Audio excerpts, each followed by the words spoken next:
ఏంటంటే మీకు దసరా దివాళీ అనగానే ఒకటి గుర్తొస్తుంది సదర్ అంటే మనకి ఎవ్రీ ఇయర్ ఒక్కొక్క దున్నపోతులు అయితే దిగుతాయి.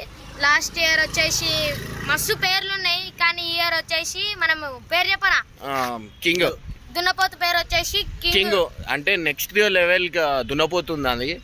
సో ఆల్మోస్ట్ ఇది ఏడుందంటే హరిబాబు అంకుల్ వాళ్ళ దగ్గర ఉంది.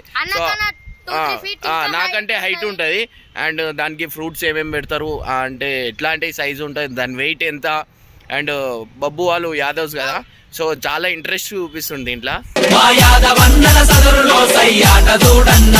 చలో చలో ఆడ పోయి చేద్దాం.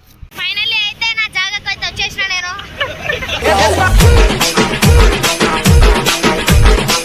దగ్గరికి అయితే వచ్చేసినాం.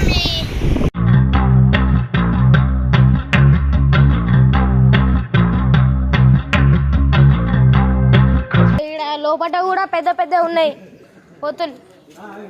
దీని పేరు వచ్చేసి భీమ్. దగ్గర ఉన్నాను, ఇది మస్తు కోపం దీనికి భీమ్కి. అది వచ్చేసి అర్జున్, ఇంకోటేమో కింగ్. కింగ్ అనేది ఎడుకోపోయింది మన కూడా తెలియదు. ఎన్ని కేజీస్ తింటుందా అన్న డైలీ ఫుడ్? యాపిల్స్ తింటది, 100 యాపిల్స్ తింటది డైలీ 100. అంటే 3 పూటలా? 2 పూటలు యాపిల్స్ తింటది. మళ్ళీ పాలు తాగుతుంది డైలీ 20 లీటర్స్. పాలు తాగుతా పెట్టేస్తాం డైరెక్ట్ తాగేస్తుంది. ఎన్ని లీటర్ అన్న? 20 లీటర్స్ డైలీ పాలు తాగిస్తుంది. Daily 20 litres. మళ్ళీ దానా ఉంటది. ఈ కొట్టుడు గింటుడు అంటే ఏమన్నది అంటే వేరే పుల్లి చూసే వారికి ఏమన్నది. ఇది ఇప్పుడు అమ్మితే ఎంత ఉంటుంది అన్న? ఇప్పుడు ఇది అమ్మితే అంటే దీని ప్రైస్ మనం చెప్పలేము, కోట్లలో ఉంటుంది దీని వాల్యూ. ఇల్లులో వచ్చేసే ఏంటంటే హైట్ చూడండి ఎంత పెద్దగా ఉంది ఇది.